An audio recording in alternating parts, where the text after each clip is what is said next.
Hello viewers, ಇವತ್ತು ನಾನು ಹೀರೆಕಾಯಿ ಪಲ್ಯ ಹೇಗೆ ಮಾಡೋದಂತ ಹೇಳ್ಕೊಡ್ತಾ ಇದ್ದೀನಿ. ಇದಕ್ಕೆ ಬೇಕಾಗಿರುವಂಥ ಸಾಮಗ್ರಿಗಳು: ಹೀರೆಕಾಯಿ, ಟೊಮೊಟೊ, ಕಡಲೆಕಾಳು, ಈರುಳ್ಳಿ ಮತ್ತು ಹಸಿಮೆಣ್ಸಿನ್ಕಾಯಿ, ಹಸಿ ಕರಿಬೇವು ಮತ್ತು ಸ್ವಲ್ಪ ಕಡಲೆ ಪುಡಿ ಮತ್ತು ಕೊತ್ತಂಬರಿ ಸೊಪ್ಪು.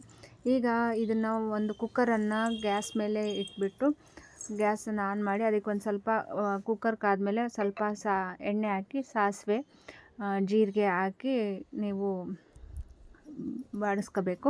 ಅದು ಸ್ವಲ್ಪ ಚಟ್ಪಟ ಅಂತ ಸಾಸಿವೆ ಜೀರಿಗೆ ಸಿಡಿದ್ಮೇಲೆ ಅದಕ್ಕೆ ಹೆಚ್ಚಿಟ್ಕೊಂಡಿರ್ತಕ್ಕಂಥ ಈರುಳ್ಳಿ, ಕರಿಬೇವು ಮತ್ತು ಹಸಿಮೆಣ್ಸಿನ್ಕಾಯಿನ ಸ್ವಲ್ಪ ಫ್ರೈ ಮಾಡ್ಕೋಬೇಕು. ಈರುಳ್ಳಿ ಹಸಿ ವಾಸನೆ ಹೋಗೋ ತನಕ ನೀವು ಅದನ್ನು ಚೆನ್ನಾಗಿ ಫ್ರೈ ಮಾಡ್ಕೋಬೇಕು.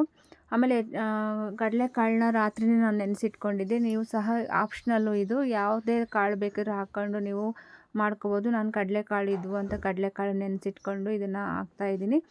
ಹೀರೆಕಾಯಿ ಪಲ್ಯಗೆ ಚೆನ್ನಾಗಿರುತ್ತೆ. ಮತ್ತು ಹೆಚ್ಚಿಟ್ಕೊಂಡಿರ್ತಕ್ಕಂತಹ ಹೀರೆಕಾಯಿನ ಹಾಕಿಬಿಟ್ಟು ಚೆನ್ನಾಗಿ ಫ್ರೈ ಮಾಡಬೇಕು. ಇದಕ್ಕೆ ನೀರೇನು ಆ್ಯಡ್ ಮಾಡಬಾರ್ದು, ಯಾಕಂದರೆ ಹೀರೆಕಾಯಲ್ಲೇ ನೀರಿನಂಶ ಇರೋದ್ರಿಂದ ಅದೇ ನೀರು ಬಿಟ್ಕೊಳ್ಳುತ್ತೆ ಚೆನ್ನಾಗಿ. ಇದು ಮತ್ತು ನಾವು ನೀರೇನಾದರೂ ಸೇರಿಸ್ಬಿಟ್ರೆ ಇನ್ನು ನೀರಾಗಿ ಆಗಿಬಿಡುತ್ತೆ, ಅದು ತಿನ್ನೋಕ್ಕೆ ಚೆನ್ನಾಗಿರಲ್ಲ. ಸೊ ಹಂಗಾಗಿ ನೀರೇನು ಆ್ಯಡ್ ಮಾಡ್ದಂಗೆ ಹೀರೆಕಾಯಿನ ಹಾಕ್ಬಿಟ್ಟು ಅದು ಸ್ವಲ್ಪ ಫ್ರೈ ಮಾಡಬೇಕು. ಆಮೇಲೆ ಅದಕ್ಕೆ ಸ್ವಲ್ಪ ಉಪ್ಪು ಸೇರಿಸಿ ಮತ್ತು ಅರಿಶಿನ ಪುಡಿ ಹಾಕಿ ಸ್ವಲ್ಪ ಫ್ರೈ ಮಾಡಿ.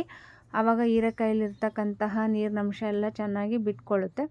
ಸ್ವಲ್ಪ ಅದು ನೀವು ಒಂದು 2-3 ನಿಮಿಷ ಫ್ರೈ ಮಾಡ್ತಾ ಇರಬೇಕು ನೀವು. ಆವಾಗ ಅದು ಅದೇ ಒಂದು ಹಬೆಯಲ್ಲಿ ಬೆಂದ್ಕೊಳ್ಳುತ್ತೆ.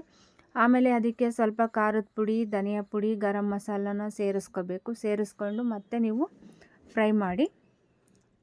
ಆಮೇಲೆ ಇದಕ್ಕೆ ಟೊಮೊಟೊ ಸ್ವಲ್ಪ, ಹೀರೆಕಾಯಿ ಅರ್ಧಂಬರ್ಧ ಎಲ್ಲ ಬೆಂದಮೇಲೆ ಸ್ವಲ್ಪ ಟೊಮೊಟೊ, ಕೊತ್ತಂಬರಿ ಸ್ವಲ್ಪ ಹಾಕಿ ಸೇರಿಸ್ಕೊಂಡು ಮತ್ತು ಕಡಲೆ ಪುಡಿ ಇರುತ್ತಲ್ಲ ಅದನ್ನು ಹಾಕಿದರೆ ಇದು ಟೇಸ್ಟ್ ಕೊಡುತ್ತೆ ಫ್ರೆಂಡ್ಸ್. ಇದನ್ನು ಹಾಕಿದರೆ ಚೆನ್ನಾಗಿರುತ್ತೆ. ಅದಕ್ಕೆ ನೀವು ಕಡಲೆ ಪುಡಿನ ಆ್ಯಡ್ ಮಾಡಿ, ಆವಾಗ ತಿನ್ನೋಕ್ಕೂ ಟೇಸ್ಟ್ ಇರುತ್ತೆ. ನಾನಿಲ್ಲಿ ಕೊಬ್ಬರಿ ಪುಡಿನೂ ಸ್ವಲ್ಪ ಆ್ಯಡ್ ಮಾಡ್ತಾಯಿದ್ದೀನಿ. ಸೊ ಇದೇನೆಂದರೆ ಟೇಸ್ಟ್ ಕೊಡಲಿಕ್ಕೆ ಚೆನ್ನಾಗಿರುತ್ತೆ. ಹಾಗಾಗಿ ನಾನು ಇದನ್ನೆಲ್ಲ ಸೇರಿಸಿದ್ದೀನಿ. ಮತ್ತು ಆಮೇಲೆ ನೀವು ನೀರೇನೋ ಹಾಕಲ್ವಲ್ಲ, ಹಾಗಾಗಿ ತಳ ಹಿಡ್ಕೊಂಬಿಡುತ್ತೆ ಅಂತ ಆವಾಗವಾಗ ಸ್ವಲ್ಪ ಸೌಟಿಂದ ತಿರುಗ್ತಾ ಇರಬೇಕು. ಆಮೇಲೆ ಲಾಸ್ಟಿಗೆ ಕೊಬ್ಬರಿಯನ್ನು ಹಾಕಬೇಕು. ಕೊಬ್ಬರಿ ಇದು ರುಚಿ ಕೊಡುತ್ತೆ. ಹಾಗಾಗಿ ನೀವು ಕೊಬ್ಬರಿ ಎಲ್ಲ ಹಾಕಿ ಮತ್ತು ಸೌಟಿಂದ ಫ್ರೈ ಮಾಡ್ತಾ ಇರಬೇಕು. ಸಿಮ್ಮಲ್ಲಿ ಇಟ್ಕೊಂಡಿರಿ ನೀವು, ಯಾಕಂದರೆ ಇಲ್ಲಾಂದರೆ ಅದು ಒತ್ತಿ ಹೋಗೋ ಚಾನ್ಸಸ್ ಇರುತ್ತೆ. ಆಮೇಲೆ ನೀವು ಸಿಮ್ಮಲ್ಲಿ ಇಟ್ಟಿರ್ತೀರಲ್ಲ, ಸೊ ಏನು ಮಾಡಿ ಅಂತಂದರೆ ಲಿಡ್ನ ಕ್ಲೋಸ್ ಮಾಡಿ, ಅದು ಹಬೆಗೆ ಚೆನ್ನಾಗಿ ಬೇಯ್ಕೊಳ್ಳುತ್ತೆ. ಲಿಡ್ ಕ್ಲೋಸ್ ಮಾಡಿ ಒಂದು 2-3 ನಿಮಿಷ ನೀವು ಸಿಮ್ಮಲ್ಲಿಟ್ಟು ಬೇಯಿಸಿ.